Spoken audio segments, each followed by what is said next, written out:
It seems that our fires are here and they aren't going anywhere. It's like they get control of one and then another one pops up all over the Pacific Northwest. It's pretty bad this way, but at least I see a little bit of blue skies up there. So hopefully it'll clear off a little bit.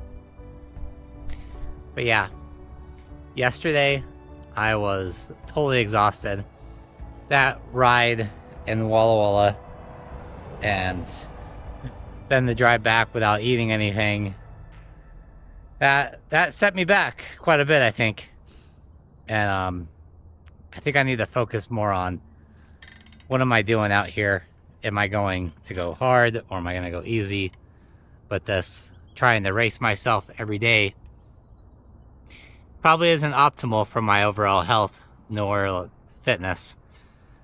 So I downloaded an app and it looked at all my previous activities, and it basically said I need to take an entire week off. My heart rate variability is not very good, I guess. Resting heart rate is being elevated, which is only elevated from like 50 up to 56. So I feel like that's still pretty good. But I guess from the history of it tracking through the Apple Watch data, do easier days more. And I have to fuel more on the bike. Probably throughout the entire day. Because there was a lot of days where I would ride at 10, get back at 1, and then eat around 2, and that would be the first meal of the day. And then I'd go to work and I'd eat there, and that would be the second meal. And then I'd eat something when I got back. So my entire eating schedule is completely messed up, and it's probably not serving me very well. So this morning I had a Cliff Bar. It's baby steps here. And so I am out here trying to easily push up all the climbs. And instead of trying to get a high normalized power, I'm trying to keep it low, which is hard on some of these climbs, because just to get up them requires some effort. It's a different shift from thinking where, well, I'm exercising, it needs to be hard, to I'm exercising and I'm trying to keep it easy. So that way my body can absorb whatever I'm doing out here. If you wanted to purchase some flowers, you can come right here to the Honor System Flower Garden. They actually have quite a bit back there, and then some on this little trailer. It looks like there's also a little notepad, maybe an IOU. But yeah, interesting. Also interesting, just trying to ride and keep my heart rate as low as possible. I'm finding that it's actually quite doable to go up climbs and keep your heart rate within a controlled zone. Maybe there's something to this whole being a little bit more structured with what training exercise program you're doing. I don't know.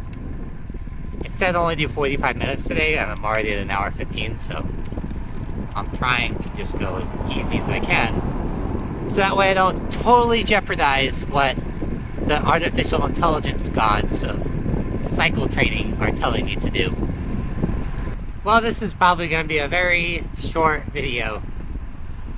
Oh man, I'm just getting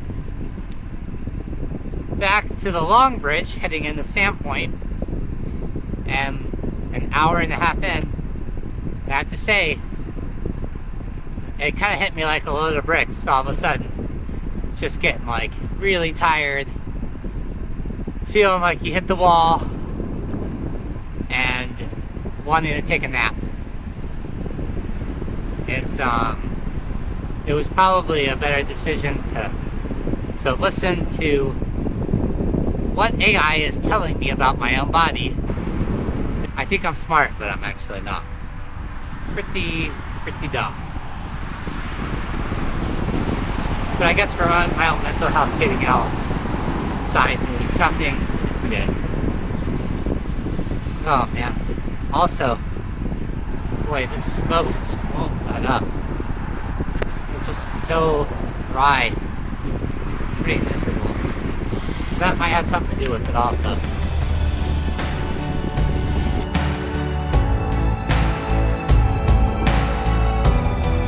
It might be hard to see out there, but there are these waves. A little bit white cap to them, and there's no boats.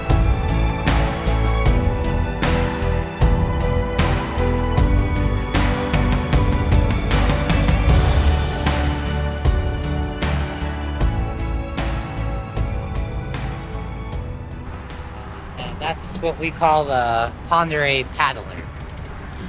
An ancient sea monster that is so big it lives in this lake that as it swims underneath the water, it disrupts the surface and creates these little waves, almost like a ski boat, like really small wake, but there's still definitely waves out there.